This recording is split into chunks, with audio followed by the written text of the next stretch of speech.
Good evening, everyone. Welcome back to Tom Plays Bannerlord for absolute beginners. Right, so to start with, last session I messed up. We had a mission to find someone's daughter, and we went to this village, and when we went in it told us that they'd been there, and I completely failed to read the bit where it said that actually they'd just got supplies and gone to this village. So I messed that one up. That's why we couldn't find them. So sorry about that. So might go and try to finish that quest properly. But in the meantime, right, wanted to look at companions. So we've got to the Tavern district and ransom our prisoners. Got this chap here, Zvatin BaghChal, and if we click on him, we've got the option to visit him in the tavern or just talk to him. Peace to you, stranger. What is your name? So I normally go with just being as pleasant as possible. So there's quite a few types of companion, and the first time you talk to them they give you the full story. The second time they give you a summarised version. So this guy is basically a warrior, but he's keen on basically going out for himself. So little questionable. So what I would normally do at the start is go around talking to people, get the story, but not actually hire them. Because if you back out, you can then see more details about them in the encyclopaedia. So the encyclopaedia, if you press N, there are 6 different things you can look at. But in this case, we'll look at heroes. Heroes is pretty good because it has a list of the potential companions, family members, spouses in the game. So because we're looking at companions, I'll go with people that we've met before, and we want to go for wanderers. So we've only met one wanderer. Wanderers are the people who can become companions, and if we choose him, it tells us a little bit more about him. We can see Sturgeon, which would be useful. One thing I mentioned before was that to hold a city, it really helps if you're the culture of that city, but you can mitigate it a bit by marrying someone of the appropriate culture and having them be the governor. You can also get a companion to govern them. So having companions of the cultures that you're likely to be conquering. So in our case, assuming we start with a Britannian city, if it has a revolution or something, the surrounding nations are the Sturgians, the Vlandians, and a couple of empire. So people of that culture could be useful as future governors. So apart from that, we can see that he's daring, but he's cruel, and he's impulsive, and his main skills are one-handed, two-handed, and throwing. So in some ways he could be quite good in battle. Whether he'd be good as a commander might be questionable, but is an option. One other thing you can do from the screen is hire mercenaries. So as well as recruiting troops, there are mercenaries you can hire. They tend to be a lot more expensive, but they can be quite good, and they're also handy if there aren't many recruits to be had. So often if you're in the middle of a big war and you're depleted, they can be pretty useful. Right, we did have room for a couple more troops because we lost a couple, so I'll get a couple more Britannian volunteers, and we do want to sell any gear and also this leather.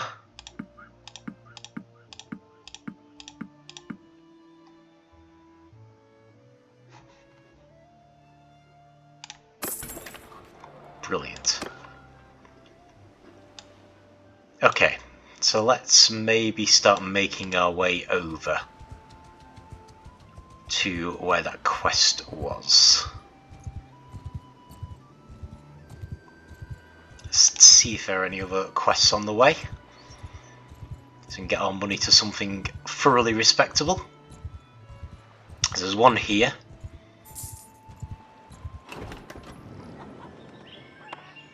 Extortion by deserters.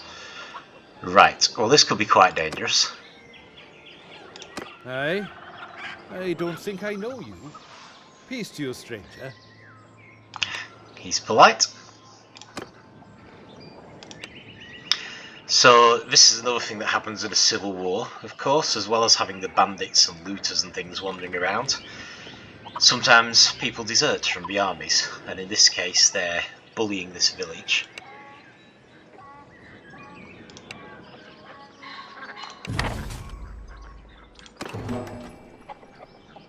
So we're going to wait here again, like we did with the poachers. And here we go.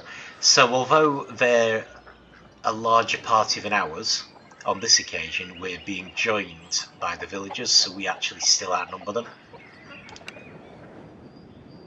See the two groups. In terms of power, we're not quite as above as we would hope. These guys will be a lot more dangerous than looters. But we do have the advantage.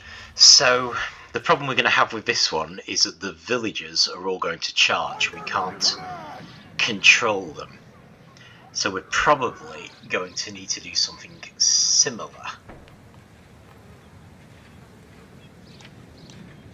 This is actually quite different because the battle isn't going to take place in the village. We're already on the outskirts and there's a big bridge here.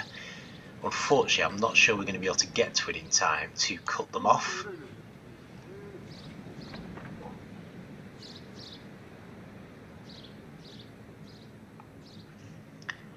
Because if we just do one, I mean the closest we can get with our infantry is here.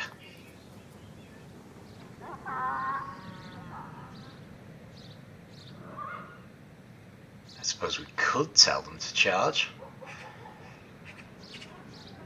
But another option we do have is during battle, when I was giving orders to groups, you would choose, say, one and tell them to do something.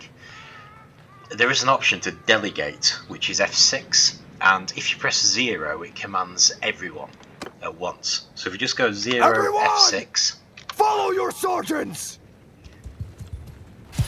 That should hopefully get them to do something a little more intelligent than charging. It means all people act immediately, of course, which is a bit quicker. And it also potentially frees you up for just fighting, because you don't have to worry about what your troops are doing.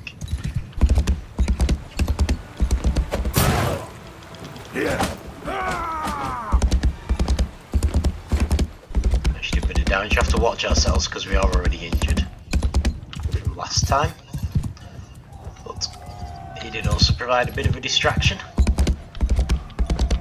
We are losing people at the top right. Red is when we lose someone, and green is when we take someone out. It doesn't necessarily mean they're killed. It just means they're out of the battle. But yeah, we're looking good here.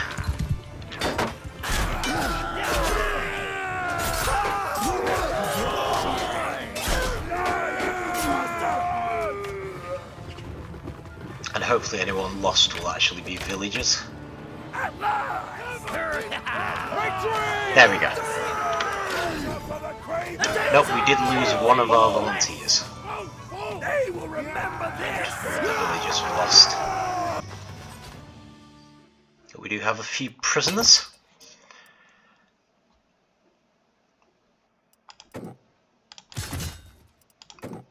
For the moment, I'm going to go to Clan Warrior again. I'm thinking of branching out a bit for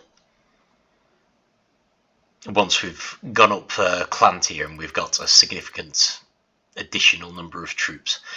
Okay, so we've actually gained a horse. Unfortunately, we're not skilled enough to ride it yet. We need riding 20. But that will be useful. We can change horses, have something better. Let's do type, just so we can see what we're looking at. So we've actually got another spear here.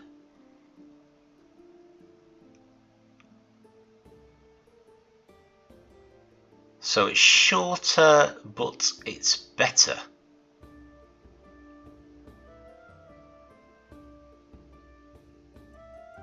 I might actually go with that.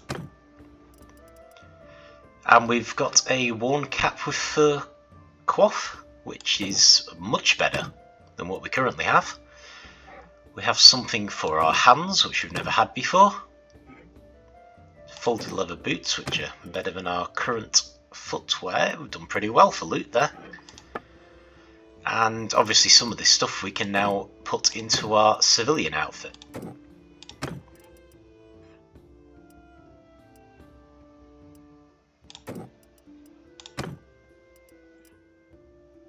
Okay, brilliant. So that's pretty good for loot, if nothing else. So for this one we actually have to go back in and talk to him.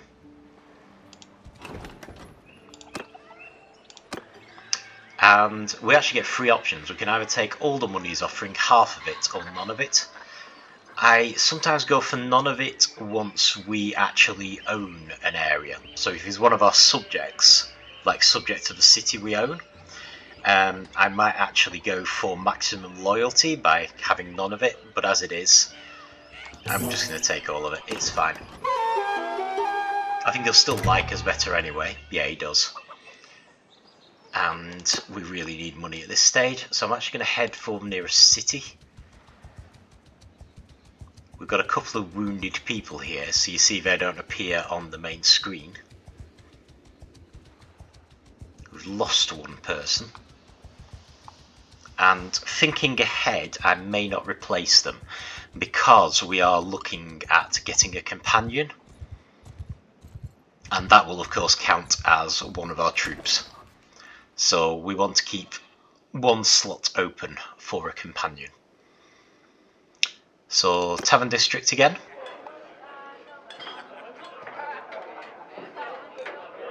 And just to do it differently this time, let's try visiting the tavern.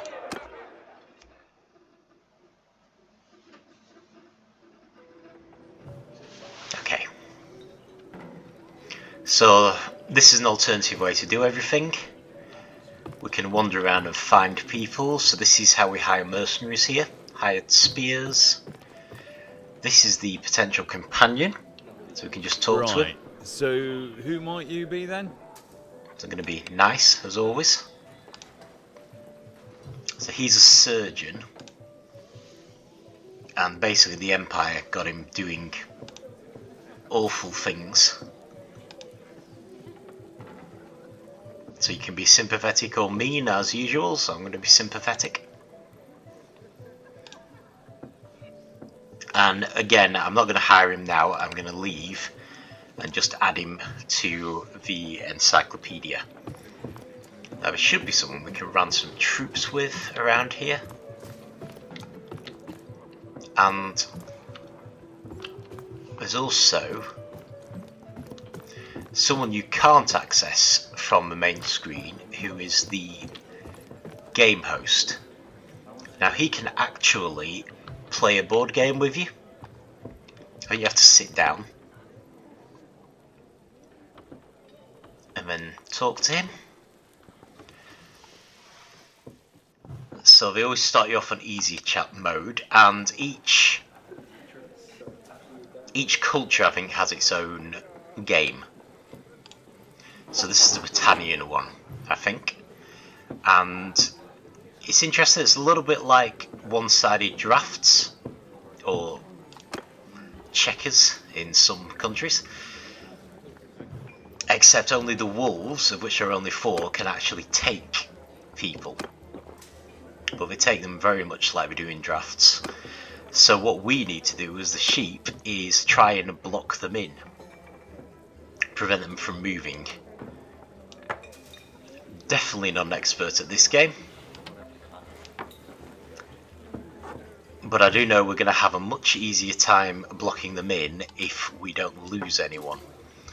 So it's probably our starting strategy would be to get everyone on the board without losing any pieces.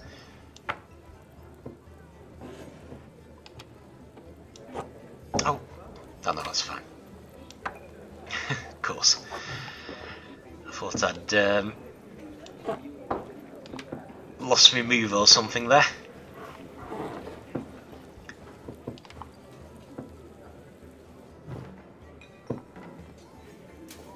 So of course you don't need to play these games normally. I'm trying to block this this wolf in, but he's probably going to move. Oh, maybe not. Maybe because we're in easy mode. He's not playing up to his full level of skill. Oh no, he's woken up now. He's realised he needs to get out of there.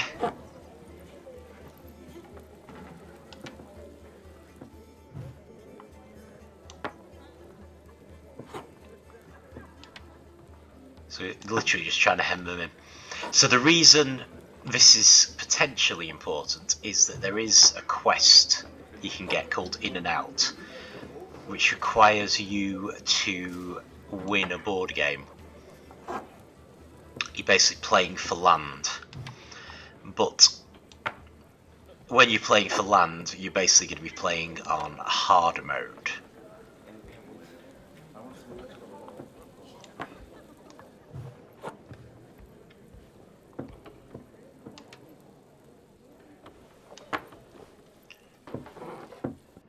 So in order to successfully do that quest, you need to know basically that you can beat this guy on hard mode. Now a lot of the time I don't personally bother. What on earth did I do that for? Oh, good grief. This is why I don't personally bother, because I'm basically rubbish at it. Yeah. That's embarrassing. So yeah, what I would normally do instead is send a companion to do it. So if you have a companion who is good at tactics, you can send them to complete this game on your behalf, and they'll have a percentage chance to win, but they will also improve their tactics skill, which is useful when you make them a commander of your troops.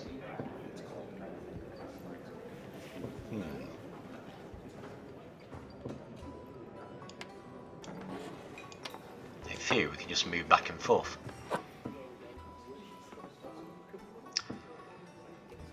Is there anything else we can do that will not lead to us instantly being captured, or should I just move back and forth forever? That's a bit of a drawback to this game, isn't it? You can very easily reach an impasse. Because if you've got some free room as the sheep, you can just carry on playing forever. Anyway, I think I'll forfeit. You can bet money on it as well. If we face away and press F, we should stand up. But yeah, that is something you can only do by actually coming into this area. Did we see the ransom broker? Oh, here he is. So this is a guy we actually sell our troops to. He explains all about it.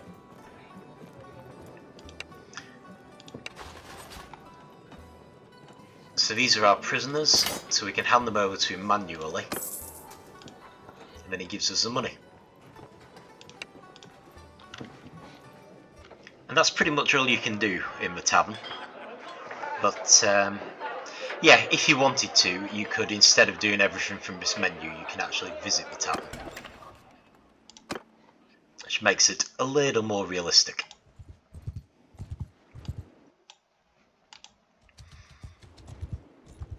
Let's just keep moving over.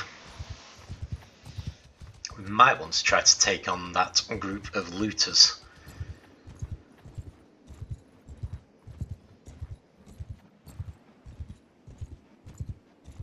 For which I'm questioning if I might want to go up to 22 people, because it's a bit closer to even than I would like.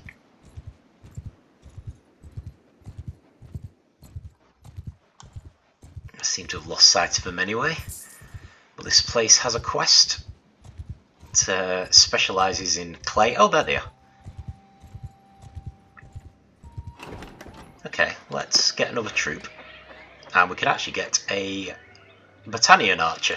I'd completely forgotten that these are actually, they're on a separate group. They're in the noble list of troops, which each culture has. So that's the only way to get archers, so they're not actually tier 3. That's happily saying that everyone was tier 3, so we needed to have Imperial archers, and we actually don't. Right, our quest this time is the Art of the Trade, which is often a good one. So, if you remember, we can buy products, and clay is actually very cheap here, as you would expect. It only costs 6. But he's also got this quest called the Art of the Trade. Peace to you, stranger. What is your name?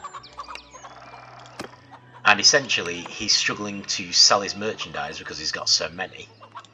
So they will give it to us much cheaper on the assumption that we can travel further afield to sell it. So you can actually work it up. It's usually a good deal, I think. So in this case, 28 loads of clay for 277. Well, if it was 280, they would be 10 each. So if we sell it for 10 in each case or more, we're at least breaking even, we're making a slight profit. So you can assign a companion to do it, as always, but we don't have one. So we've got two options to this. We can actually just buy it, or we can be the middleman. It's better to buy it if you can afford it, because then you don't have to come back. But you do have this option if you don't have the money. So we're just going to buy it.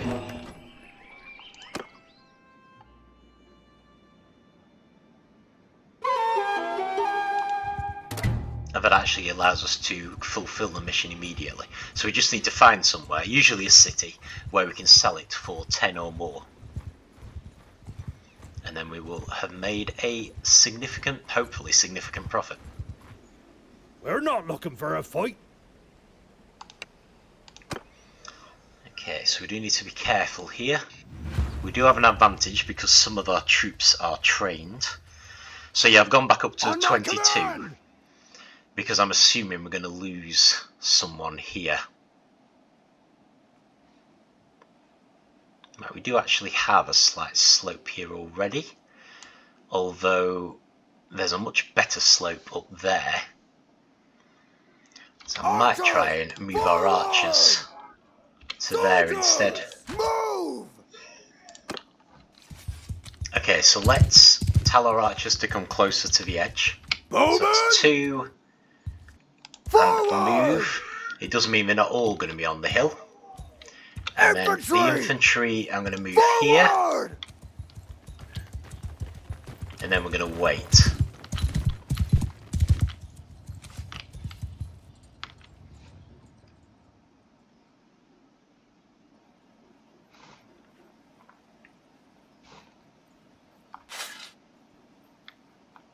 Get me lance. So because these guys are bandits, looters in this case, they should just be charging.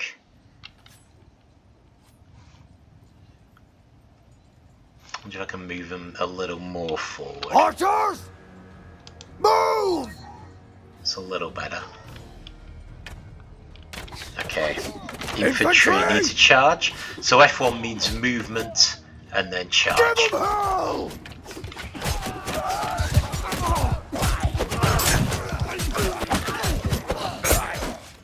Try and help a bit because the infantry are outnumbered, of course. But the archers should be wearing them down considerably. That's it, you guys attack me. Perfect. Okay, I'm going to tell the archers to charge. Movement, charge. So F1 means movement, and then you give the actual command. Right, they're fleeing anyway. So, happy with that?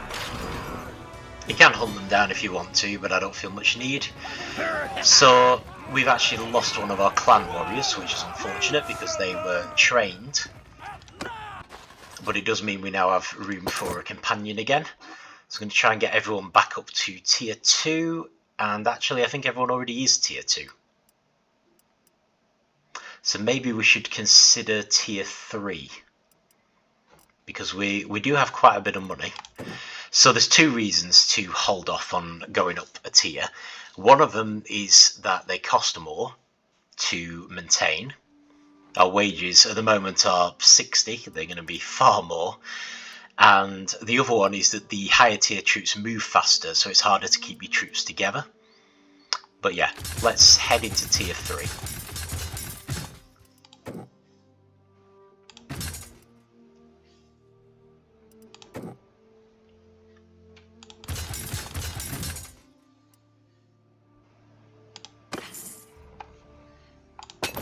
Take all of the loot as usual, do type, check if anything is better.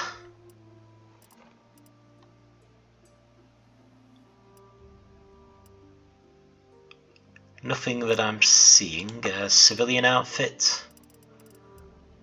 I think not. No. Okay, that's good.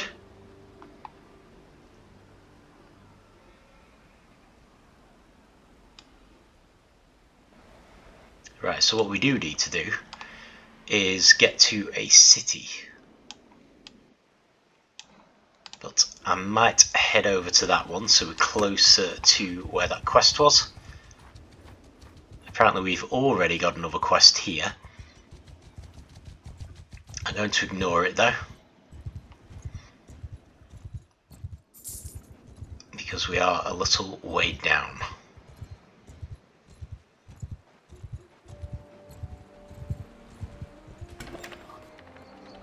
Okay, Tavern District. I'm going to ransom our prisoners. No one to talk to this time. Sell a load of this gear. And also, clay.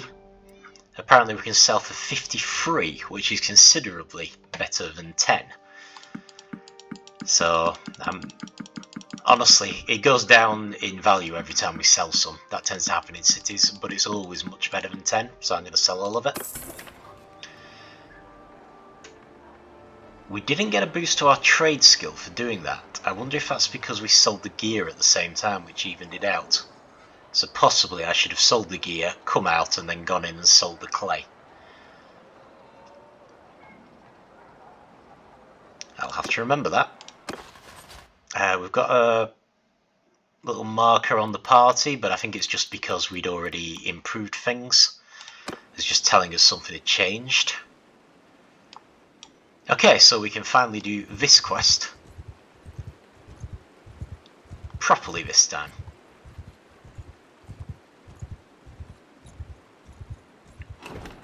So last time we had a message, and if I'd actually read it properly, what it actually said was they'd been here, got supplies, and gone on to the village we're in now.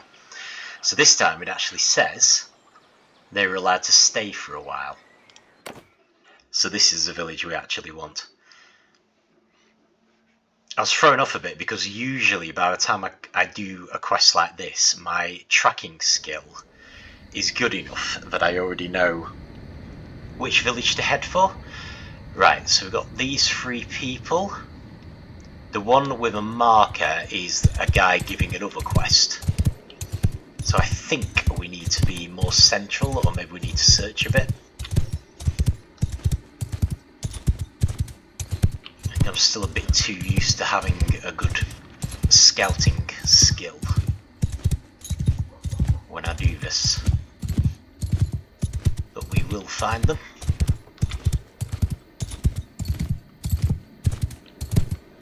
Possibly we just need to get close enough.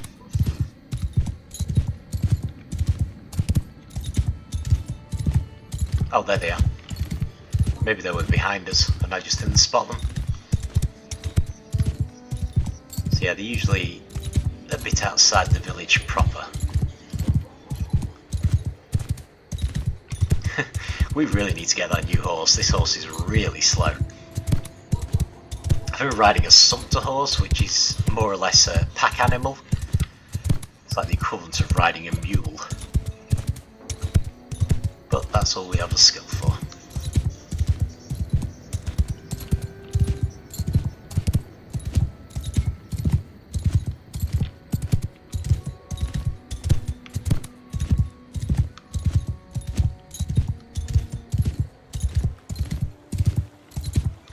So this is going to be a persuasion thing, like with the poachers. Although we're much more likely to fail, and if we do fail, we'll have to fight the boy, and there are no good options there, because if he defeats us, and we will be fine, but if we kill him, then the daughter is going to be devastated, and I'm going to feel like a complete git. But it could easily turn nasty, so let's just make sure we've got everything ready. Don't know if I mentioned, but shield blocking, like with swinging your weapon, depends on the white arrow. So you can block in different directions, 4 different directions, and if you block in the wrong direction, you might still block, but it will damage your shield. So right, so we're going to talk to the young woman. So he interjects.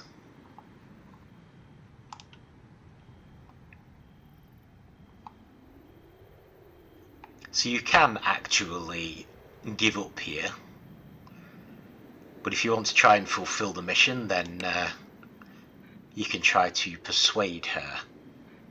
So she fills you in on the fact that he's probably just protecting his name. Okay, so our best chance is this one, partly because we have a merciful trait,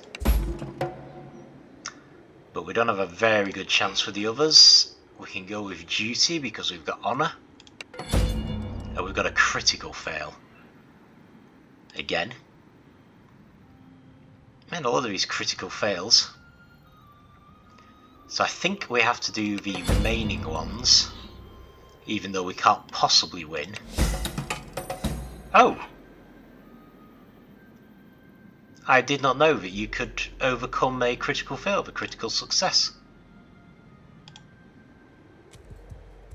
Okay. Mission complete. Well, that's good. Because, yeah, I always feel terrible killing him. Plus, we're already injured, so we'd probably lose anyway. We didn't need to remount the horse, by the way. I just thought I would. Right, so we've just fulfilled that mission. Ooh, this quest here, in and out, that is the one where you need to win a board game.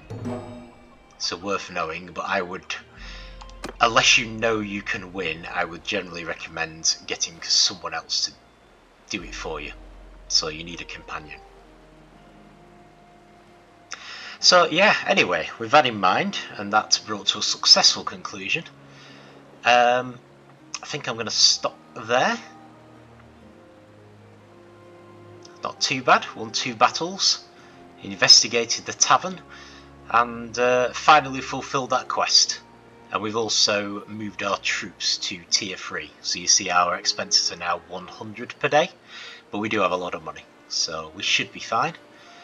So yeah, brilliant progress. Need to keep an eye on the food as well. Might need to start carrying more, because our carrying capacity should also be higher. So I will leave it there. Thank you very much for watching, and I will see you next time.